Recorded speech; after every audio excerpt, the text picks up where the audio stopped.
Buonasera a tutti. Good evening, everybody, and welcome here to this panel,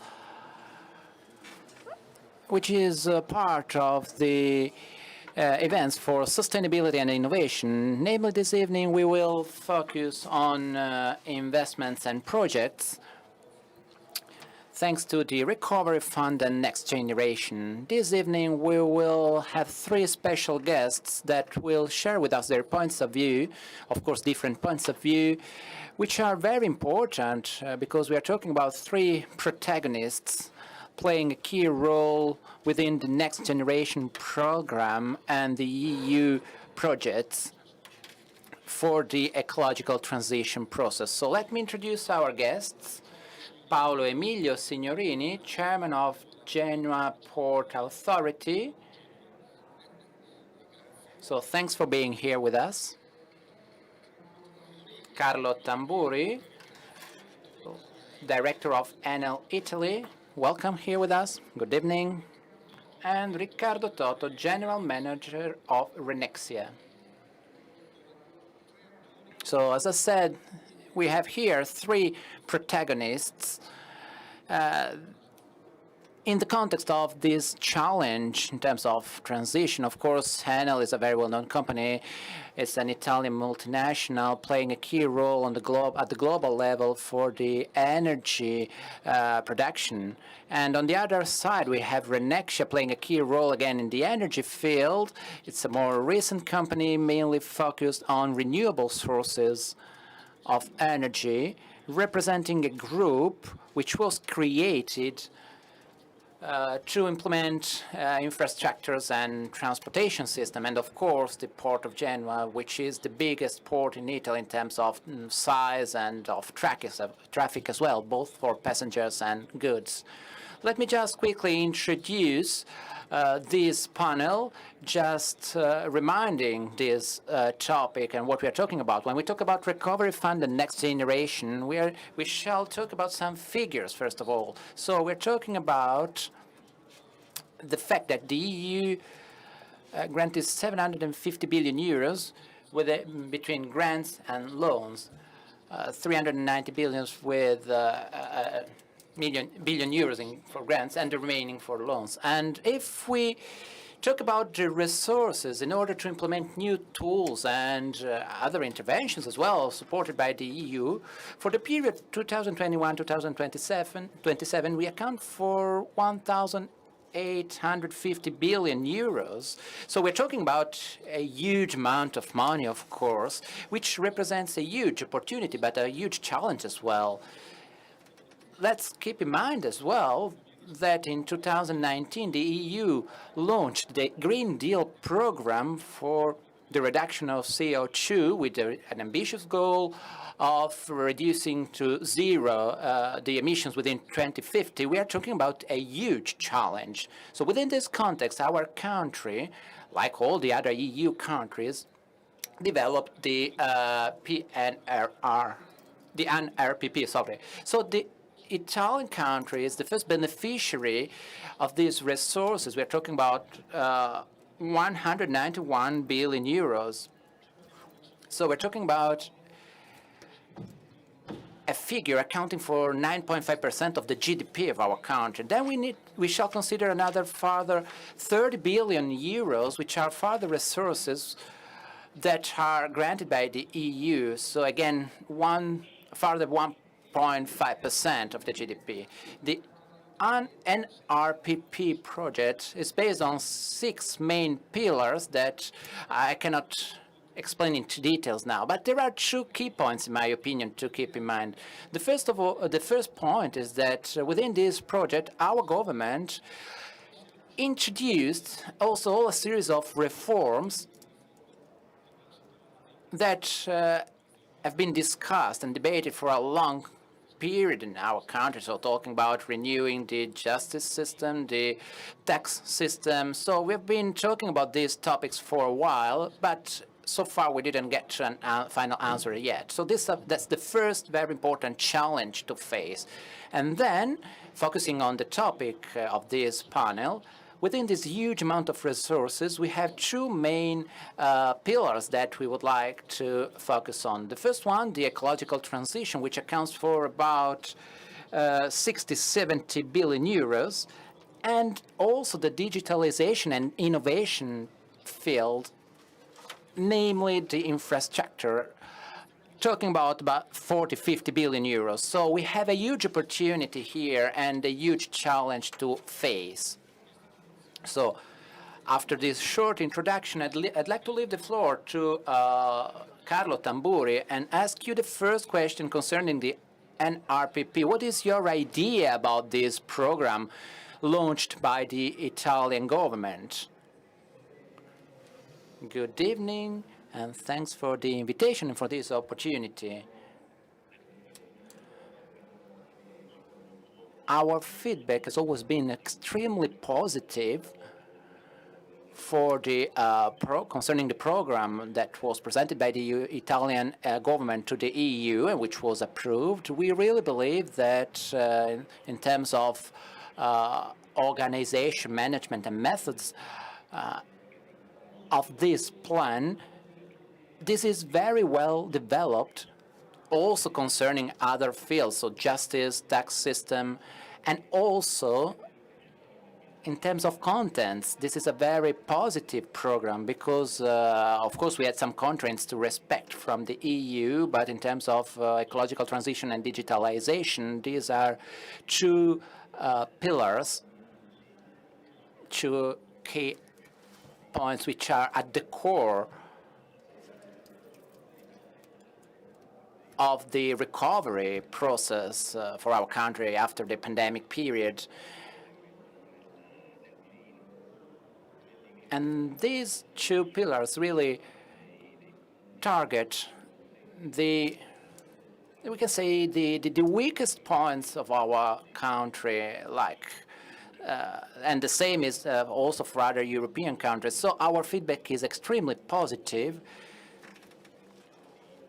We wanted to support this program with all a series of ideas and projects that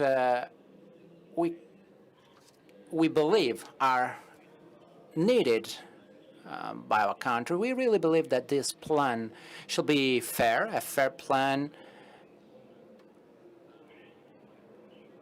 which shall take into consideration all a series of social and economic aspects, because this huge transition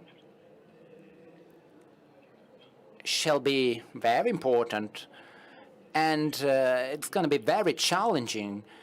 So we believe that it's important to have leadership and a good governance for some important projects that shall be developed and monitored and finalized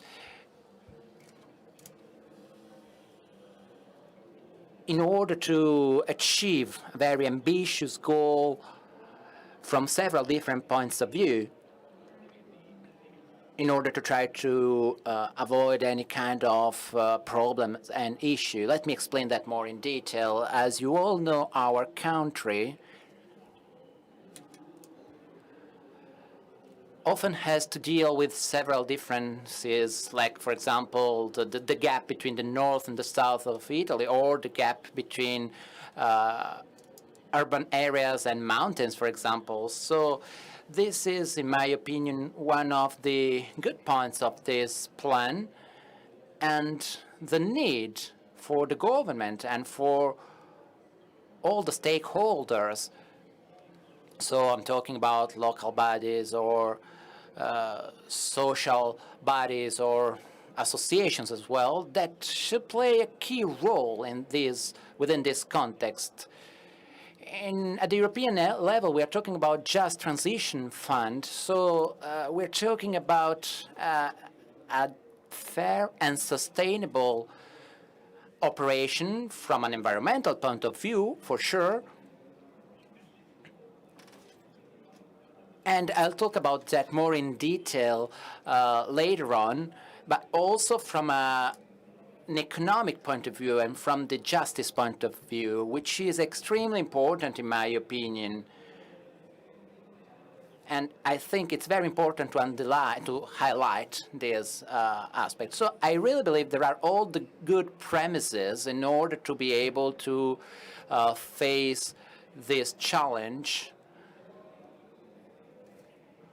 because I think that we will have to focus on this topic for the next 6 years. So being able to have such a wide approach, and let me say also an independent approach, an independent vision, going beyond our political constraints. I really believe this is a very good and positive element. So thank you. And you're right when you're talking about the fair approach, which is one of the guidelines of this plan. Let me now ask to Riccardo Toto to share with us your feedback. You are, let's say, a younger operator working within this field, in this context. So what is your feedback? Thank you for the invitation to this meeting. It's a pleasure to be here in front of talking in front of this audience, considering we are organizing and taking part in this huge conference with people present here with us. And since the very moment I entered here in the exhibition area, I really felt like being in my family. So, as you just said, my experience is pretty young. Renexia is a company working in the renewable energies field, created about 10 years ago. And our goal is the inclusive sustainability. So we really believe from this point of view, we are playing the role of game changer, because we focus on the local territory in order to start developing our projects. And considering the territory and its needs at the core of the project is our strength. So we cannot have a renewable energy going against the sustainability principles. Talking about the NRPP plan, well, Renexia will not rely on the funds of this plan, but we believe this is a huge challenge for our country and a huge opportunity as well. The most critical point, we believe, will be the choice of the projects, because, of course, there is a wide range of green projects available, and some of them may be more challenging than others. So we really believe the choices shall be based on the real opportunity to achieve the goals and on the opportunity to take benefits from the projects themselves. So, of course, you may have wonderful projects, but if these projects are not going to change the real life of people, they're just theories, and they do not change the reality. So you risk to waste the money and the funds in this way. So our feedback is that our generation has a huge responsibility in this moment, because we have a huge opportunity. We will have to make responsible choices, especially if we consider the fact that we need to speed up this process, and we need to be good in doing that, because, of course, our companies are dealing, and our families as well, are dealing with an economic crisis, and we need to rely on these funds in order to overcome the crisis. I think we are already making step forwards if we start thinking about this NRPP and also the improvements in terms of bureaucracy in our country, but we still have much to do. We think we are on the right path, actually.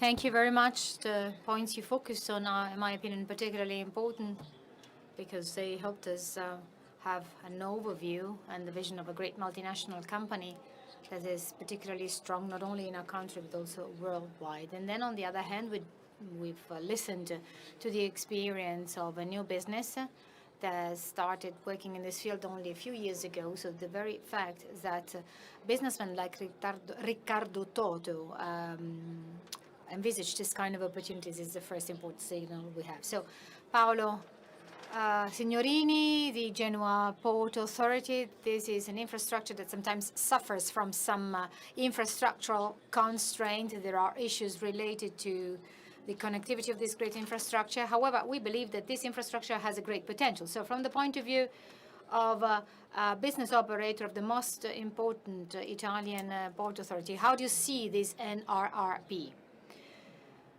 Thank you very much for your kind invitation. I would like to draw from what you stated at the beginning.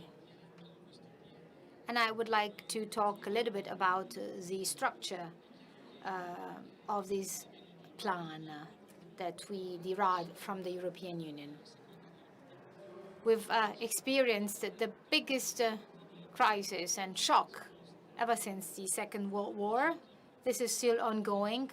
All continents are trying to provide the correct cyclical answer. The way the NRRP is structured addresses, on the one hand, what investments are to be made and what priorities are to be set. And then on the other hand, we need to look at the forms with which this is to be implemented. And I think we should delve a little bit more on this. There is this link between investments and the priority of reforms. This correlation might not be immediately easy to identify. However, I believe it is very much evident. And luckily, at the moment, our government is led by someone who is capable of rising up to the challenge of implementing reforms in Italy. If you look at the competitiveness ranking of all world countries, the doing business ranking issued by the World Bank, you can see that there are a number of indicators indicated, for example, the ease to start up a business and the ease, for example, to get a license, a building license, then how you pay taxes and justice times and so on. And there are a number of benchmarks indicated. So there's a ranking. Italy at the moment ranks 58th in the ranking. Italy has a number of indicators that are particularly challenging for our country. These indicators are currently being targeted by our government. They refer to very difficult reforms, but we need to understand that no structural plan, no investment plan will change the face of our country unless we are able of laying the foundations for our entrepreneurs to make investments. And I think that the issue of reforms actually has to deal with all of this. Another big issue is that of justice, which is currently very much debated. The issue of priorities in investments has been already explained. We are currently investing a lot on digitalization and ecological transition, and I think this is right.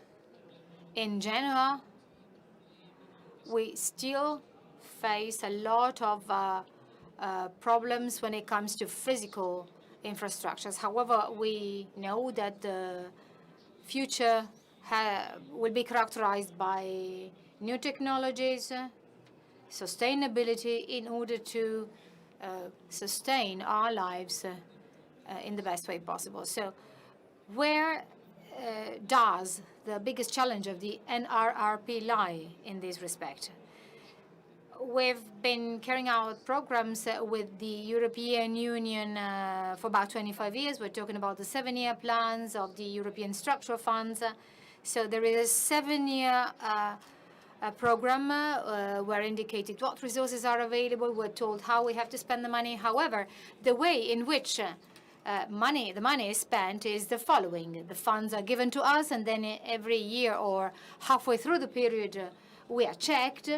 And then if the country has been good, well, then fine. Otherwise, the money will have to be returned back. With the National Recovery and Resilience Plan, we have a different story. Europe immediately asks to view the projects we would like to submit, and if we are not able of submitting solid and credible projects when it comes to their implementation, we won't be able to access the money. And that is why next year will be a decisive year. And that is why the control room that the Draghi government put in place actually will play a fundamental role. Thank you. So I think that we've been offered a very positive view. We know that there is a major opportunity, but at the same time, we are aware that we need to make certain steps to seize this opportunity. So let us delve a little bit into the details of what these businessmen are doing. For example, by benefiting from the resources made available with these tools. Looking at the plan submitted by the Ministry for Ecological Transition, I can see that a systematic approach has to take into account the electricity and gas assets. At the same time, it needs to make energy transition sustainable from an environmental point of view, but also from an economic one.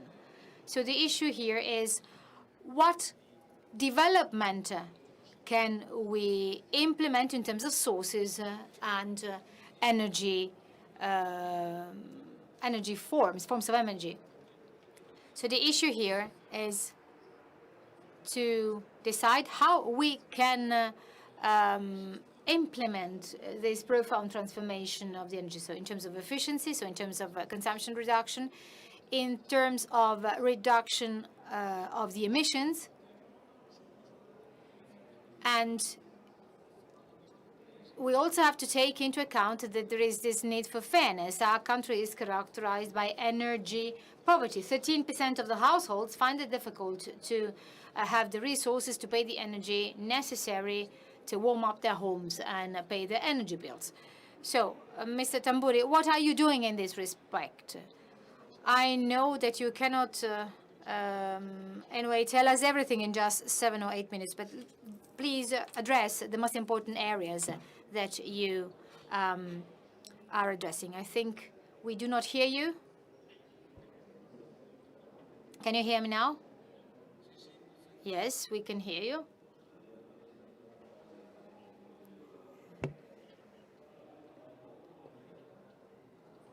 First of all, I would like to clarify a number of aspects. You said at the beginning that the NRRP is to be framed within the Green Deal. I have to say that the Green Deal comes before.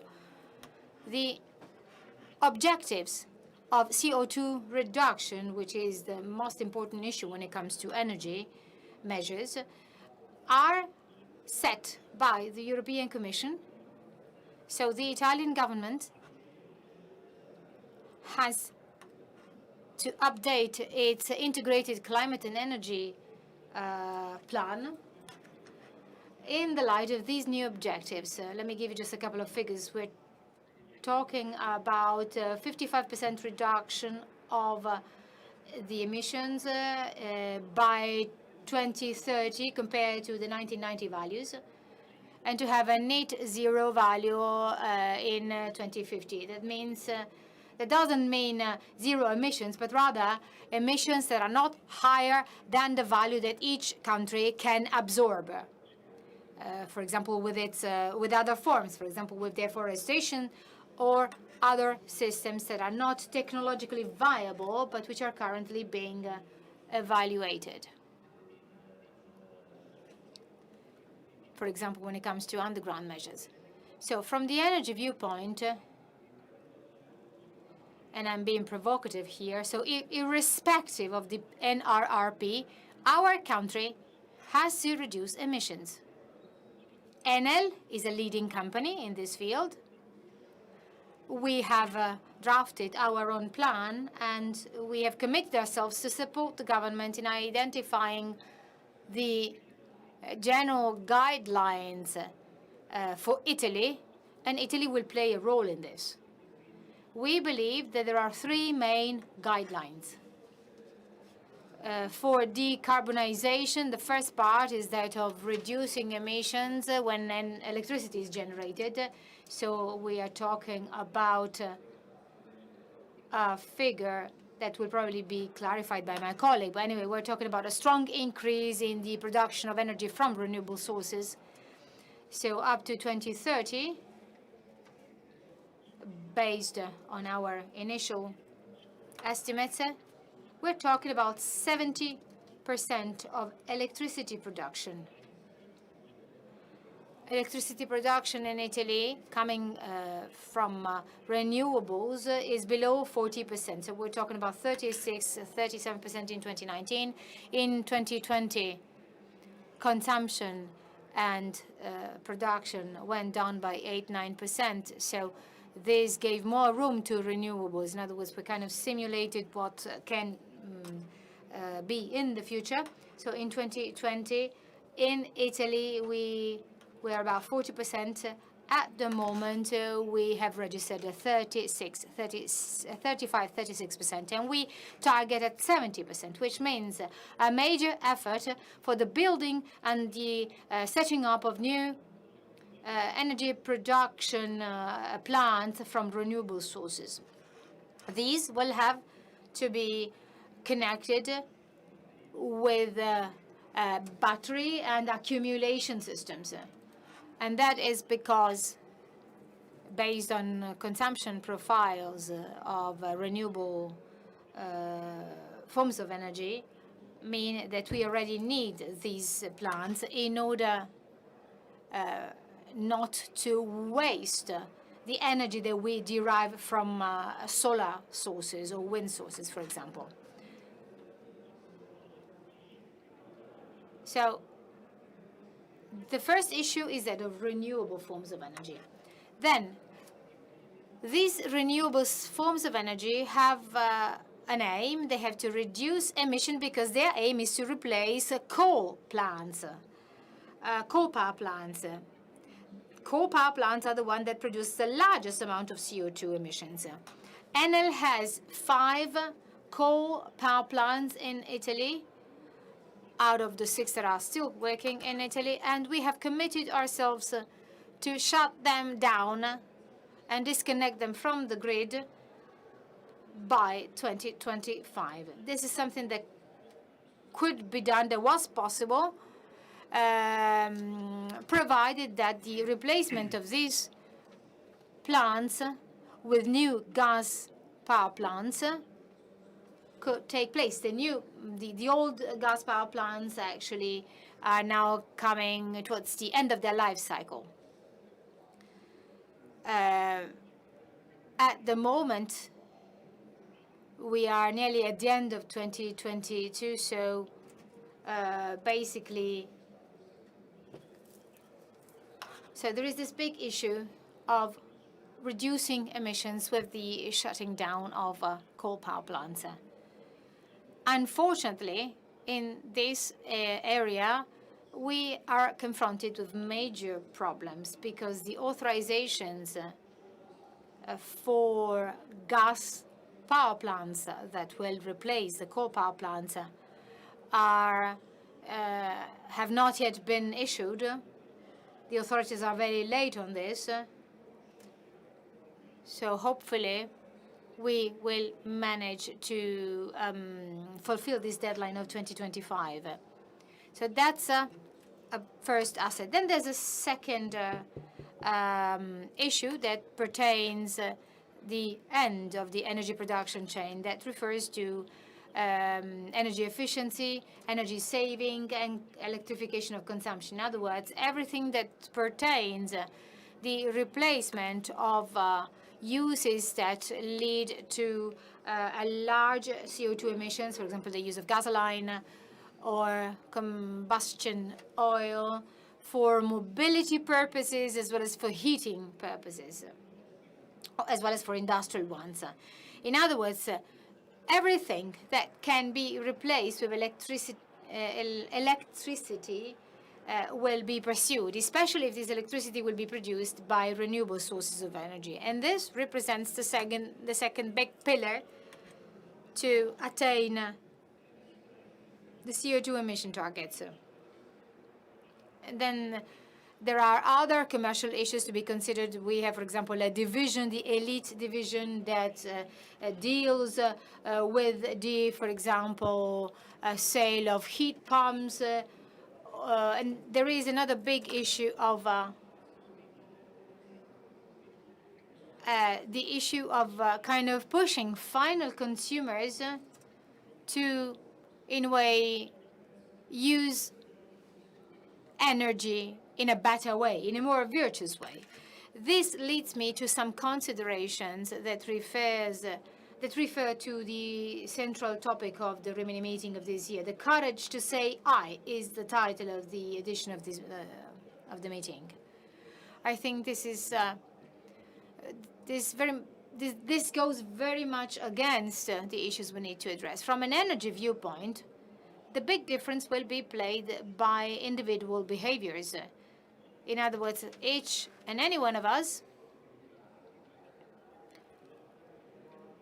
can make the difference if we realize that for a number of reasons, for example, sustainability, respect for the environment, and so on, they can make the difference if they change their lifestyles. Electric mobility today can lead to additional expenditure. Then also the distribution of the recharging network is not yet available all over the Italian territory. There are lots of families which do not want to use induction hobs for a number of reasons. The government is actually trying to provide tax reliefs in this respect, but there are certain personal paradigms. So the issue is the following, and it goes very much, and it is very much in line with the title: the courage to say hi because I want to be a protagonist and to give a contribution to the change of the system, of the Italian system. This is another pillar to reach the objectives set for our country. And then, last but not least, we have the issue of the backbone.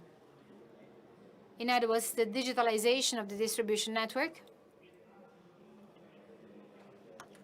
This is the work that also Terna is doing on high voltage networks.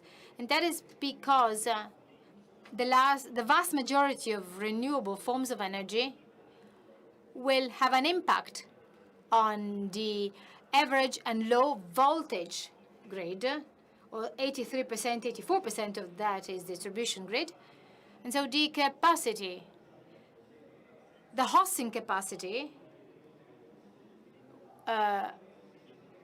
with this network, thanks to digitalization and flexibility, all these billions of tons of energy have to be considered. So, for example, the big power plants had a unidirectional production towards final meters with self-production, for example, with solar panels, and not only with those, with solar panels, as well as with other tools. And all the software that help manage energy surpluses and energy stocks. All of these elements provide for major stress on the net, and therefore, if the network is not digitalized, there can be issues. This is a process that Enel started in 2000, 2001 with the introduction of the first digital meters and with the remote control of all these infrastructures. So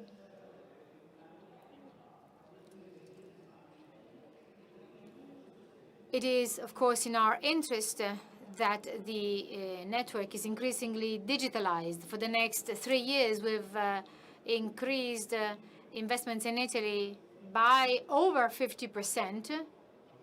So these are things that have to be done irrespective on the NRRP.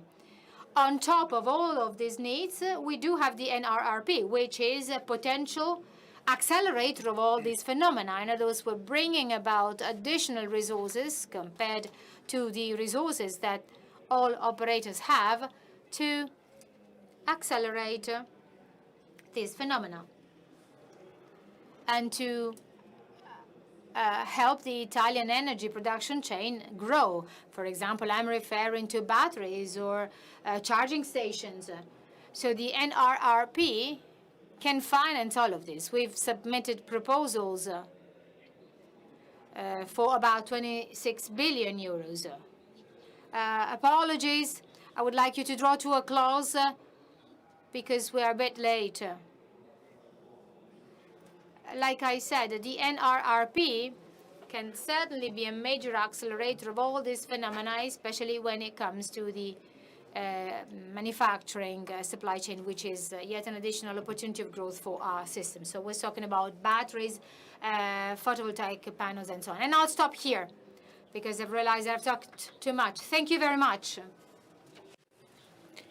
Thank you. I know it's very difficult to be able to sum up all this information, but let me start again from this point, which is the topic of the Green Deal with all a series of initiatives that the NRRP is accelerating. So Renexia is basically focused on photovoltaic systems. So I perfectly agree with Dr. Tamburi. In my opinion, the most critical aspect is the way we can provide this service and the energy that we produce. This is an issue that Terna is dealing with because Terna has to accelerate his investments. And we all know that with the NRRP, there are incentives for the electrical network, but we need to make sure they comply with the people that shall develop these plants. And this involves also a series of critical points and challenges in terms of authorizations and approvals. Then there are also other characters playing a role in this context that shall change their approaches. So I'm thinking, for example, to car manufacturers. So we as Renexia Recharge, we are working with the development of projects for the installation of charging stations in the highway network, 350 kilowatts. So this allows you to recharge your car, a medium-sized car, in a few minutes instead of the hour and a half that is required right now with the present devices. So in order to have this service implemented, the car manufacturers shall reduce the costs of their cars, because today medium-sized e-car costs like a very high-level gasoline car. So we as a Renexia believe that the new technologies can be the next generation, the next frontier. And we developed an experience, a test in the US, where we created an area for the development of offshore traditional plants in the coasts of the US for wind plants, and we understood that we had to change our approach. So we understood that we had first to listen to the environmental associations. We had to consider the point of view of local bodies, local authorities, and local business representatives as well. So we have been able to develop this experience in the US at first, and then we tried to bring this experience in Italy with a little experience of wind plants in Taranto, talking about a very little plant, about 30 megawatt, which is not a lot actually. Then we started thinking about what we could have done more far away from the coast, because we know we have to consider the landscape constraints as well. So in order to overcome this limit, in order to solve this issue, we started a project for a wind plant at the frontier of the Italian border, so 60 kilometers from the coast of Mazara del Vallo. We're talking about a wind plant accounting for 2.9 gigawatts. So this wind plant will provide energy for 3.4 million of Italian households. So we're talking about a very important quantity of people. This will allow Italian people to save on their energy bills for about 3 million euros. And since we are 60 kilometers away from the coast, this does not have to deal with any kind of landscape constraints, because, of course, this plant is very far away. It's not visible from the coast. And this also involves some very important economic impacts for the local communities, because this project will provide 44,000 new jobs for people living there. So this will have a huge impact. We also developed a new study and research for a marine area, which was the sea area, which had never been studied before, actually, and a new industrial supply chain which can be developed and implemented. So we really hope this will be created also in our country, in Italy, and this will be possible only if we really have a real acceleration and speed up of the investments on the network, because without this approach, without this acceleration on the network, we won't be able to have these energy savings, we won't be able to create these new jobs, we won't be able to achieve a real green energy for thousands of households. So that's an issue that we shall solve and the challenge we shall face. From our point of view, we shared the project with local bodies, with economic local authorities, with the trade unions as well. We shared the project with environmental associations in order to try to understand which were their needs, and also adapting and changing our project accordingly. Because if you think to a wind plant offshore, floating on the sea, this is much more challenging than a traditional wind plant. A floating plant means that you don't touch the bottom of the sea. So basically, you have this device floating, and this is basically anchored to the linked to the fund, to the bottom of the sea. So we have about 600 meters high, see? So as you know, there is no light at that depth. So we do not involve the environment and the landscape. And we believe we have been able to develop a sustainable project, also from an economic point of view. And we really believe this project will be able to provide a step forward for the network. Thank you. Let me now leave the floor to someone that consumes the energy. Well, let me say that we really rely and believe in the NRRP, because the port is aiming at having about 900 million euros thanks to this plan.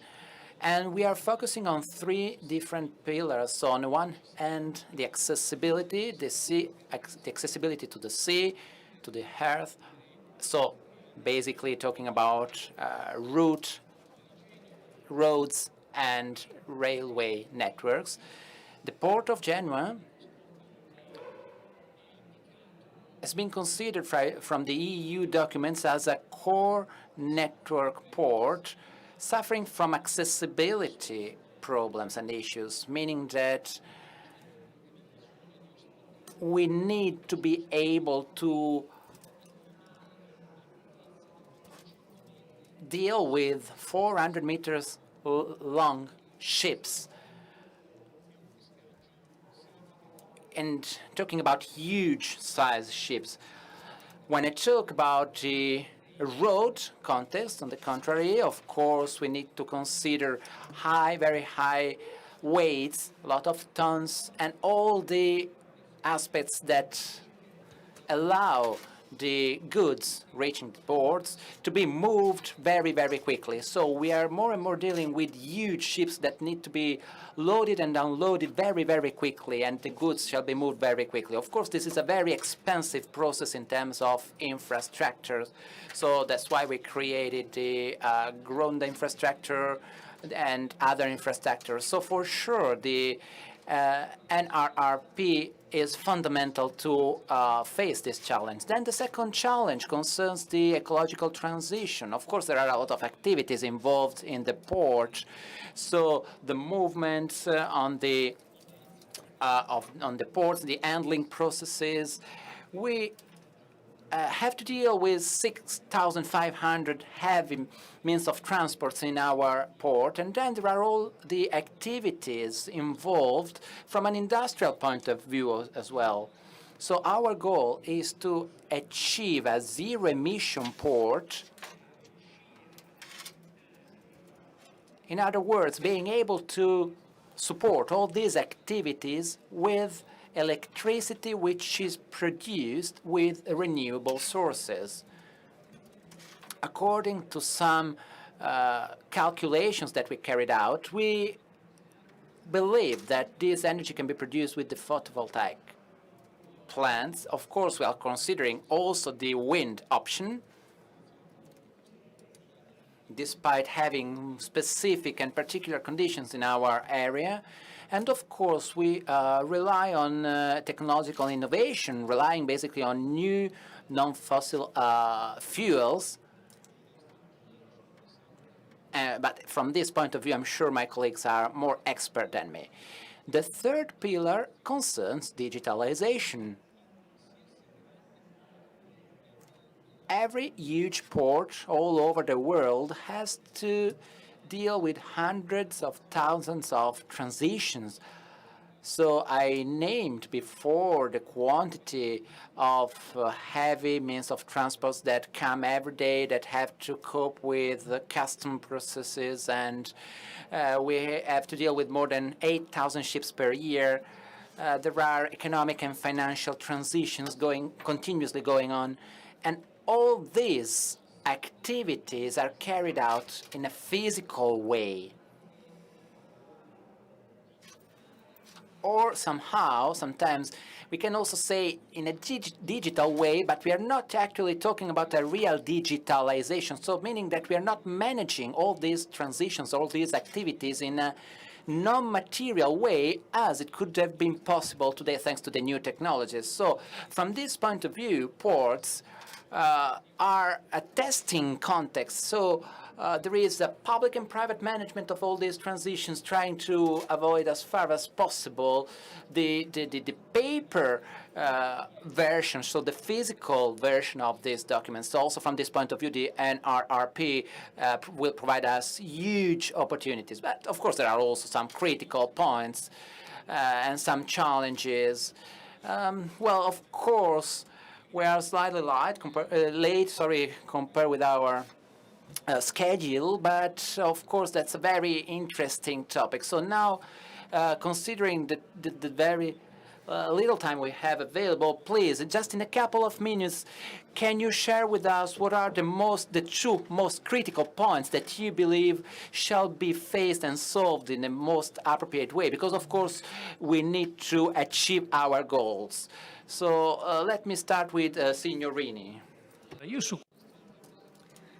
Well, actually, there's one thing I'd like to say here, and I think this is the right place to say it.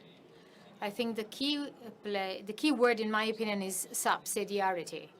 Subsidiarity is vertical subsidiarity, meaning it is the correct allocation of skills between organizations from the EU to the national, regional, and city level. And it is also horizontal subsidiarity, meaning that we are giving the private sector all the tasks, to entrust the private sector with all the tasks that it can do better than the public one. I think this is one of the leitmotifs of the Rimini meeting. I believe that the most important disadvantage of the NRRP lies in subsidiarity. I believe that subsidiarity is not yet correctly applied. Let me give you two very quick examples.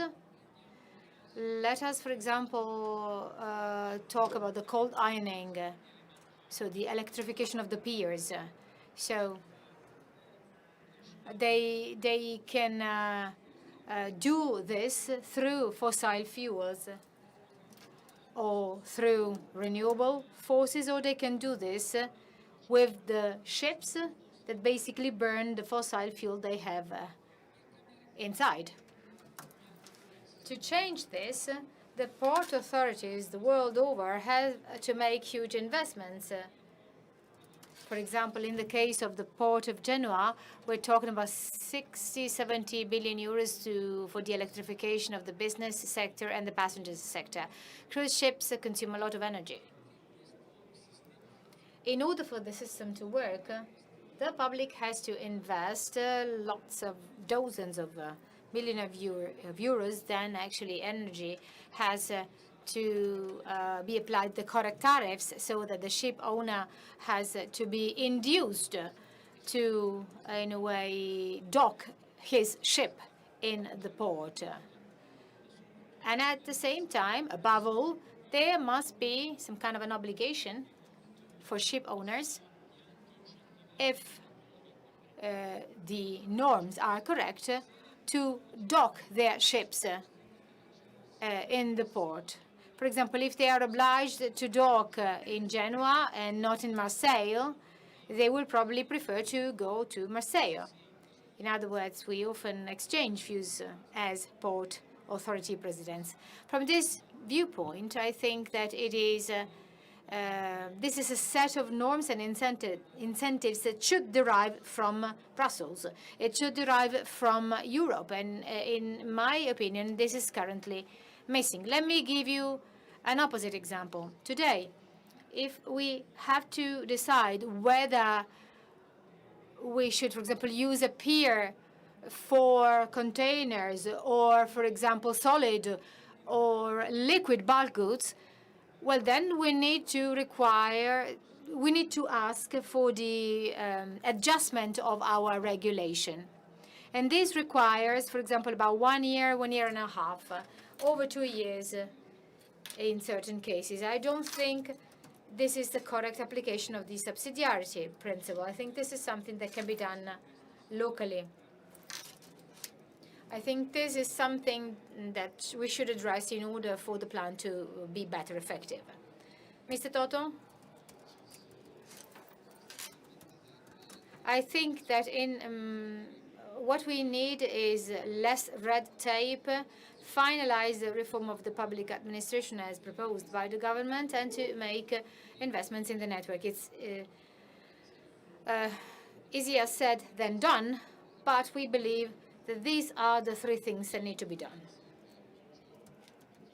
At the same time, we need to be more pragmatic in order to use this money in the times indicated by the NRRP.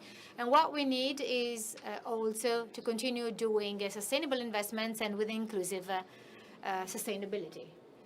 Mr. Tamburi, so what should we focus on? What we should focus on, this is something I've already said, and also Mr. Toto said this, refers to authorizations, permits, in order so that the time between the plans, the implementation of the plans is foreseeable and short. This is not the case at the moment. We have seen that for gas installations and for renewable sources in installations, the situation is really very bad. There are conflicts of competencies between the various ministers. The ecological transition has helped a lot in this respect, but we need additional simplification laws, additional bills to simplify the norms.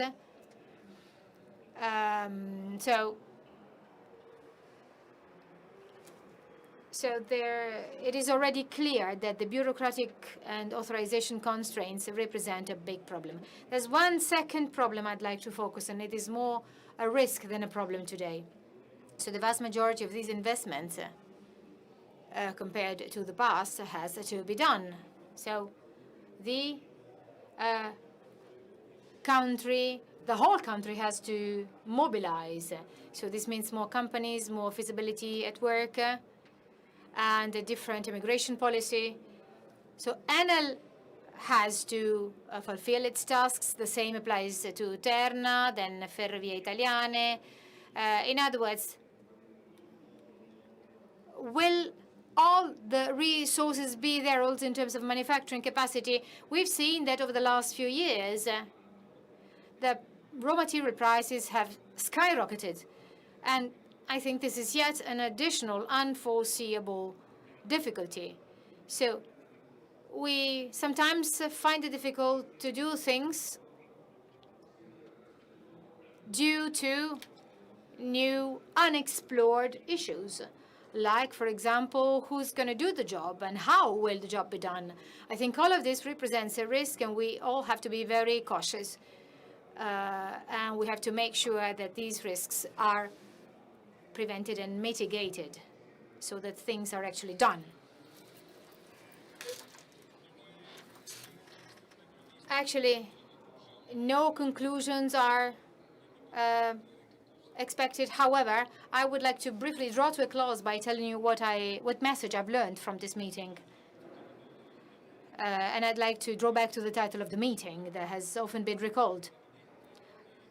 What seems evident to me is that the eye is there. We've listened to 3 different people from 3 different players that are differently big, large, but there's a vision, there are projects, there is more clarity compared to the things that need to be done. So there is an enormous challenge. This is an opportunity that we cannot but grasp. So the way ahead is not at all easy. It has not yet been defined. There are issues relating to permits, and the very same Signorini said, talked in general about the correct implementation of the subsidiarity principle. I believe that with the players of the kind and with the players involved to implement the governments, I think that this challenge can be played, and I hope it can be won. Before thanking our guests for being with us this evening, allow me to tell you that, to remind you that the meeting has been here for a number of years. There are a number of subjects who support the meeting. So there is a very easy act that you can do, which is to donate. So we would like to kindly remind you that there is the possibility to make donations at the Dona Ora counters. So these donations made to the meeting this year will be partly shared with other subjects. And this year in particular, we are going to make a donation to the Welcoming House in Kampala. That is a welcoming home that gives an accommodation to people in difficulty. So part of the donations will be given by the remaining meeting to this welcoming home. Having said this, I would like once again to thank Paolo Signorini, Carlo, Toto, and Mr. Tamburi. I believe that we have a very interesting discussion full of food for thought, and that it has reassured us when it comes to the fact that there are lots of players who are there and who are ready to rise up to the challenge. Thank you, everybody.